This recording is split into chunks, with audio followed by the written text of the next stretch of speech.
नमस्कार.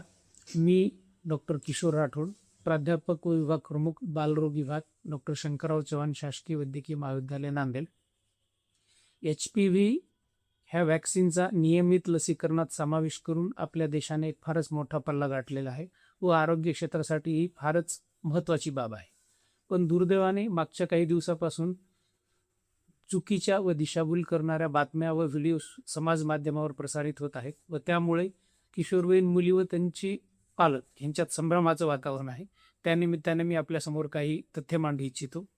सर्वायकल कॅन्सरने दर 7 मिनिटाला एका स्त्रीचा मृत्यू होतो व 50 पैकी एका स्त्रीला आयुष्याच्या कुठल्या तरी टप्प्यावर सदरील कॅन्सर होण्याची शक्यता असते. भारतात ह्या कॅन्सरचे प्रमाण इतर देशापेक्षा फारच जास्त आहे. HPV वॅक्सिन आजही 160 पेक्षा जास्त देशामध्ये वापरात आहे व आजपर्यंत 50 कोटीपेक्षा जास्त महिलांनी ह्या लसीचा डोस घेतलेला आहे व आपल्या आयुष्यातून सर्वायकल कॅन्सरला हद्दपार केलेला आहे. ऑस्ट्रेलिया ह्या देशाने तर मागच्या 15 ते 20 वर्षापासून नियमित लसीकरणात ही लस वापरण्यास सुरुवात केलेली आहे व तो देश आज सर्वायकल कॅन्सर निर्मूलनाच्या उंबरठ्यावर उभा आहे. आपल्या देशातही ही लस मागच्या 15 ते 20 वर्षापासून खाजगी दवाखान्यात उपलब्ध आहे व एका डोसची किंमत 2000 ते 12000 एवढी आहे व त्या शेड्यूलमध्ये 2 ते 3 डोसेस पण द्यावे लागतात.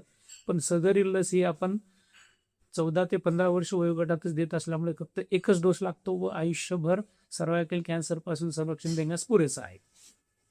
FDA व CDC ह्या अमेरिकेतील नियामक कंपन्यांच्या निरीक्षणानुसार HPV वॅक्सिन व संतती न होणे, मूलबाळ न होणे व अर्ली मेनोपॉज म्हणजे ठराविक वयापूर्वीच रजोनिवृत्ती किंवा पाळी बंद होणे, तर अशा गोष्टींचा त्यांना संबंध आढळून आला नाही. त्यामुळे ही लस परिणामकारक व सुरक्षित आहे. त्यामुळे सर्व पालकांना मी विनंती करतो की आपल्या 14 ते 15 वर्ष वयोगटात मुलींना सदरील लसीचा डोस देऊन तिचे ह्या जीवघेण्या कॅन्सरपासून संरक्षण करावे. धन्यवाद.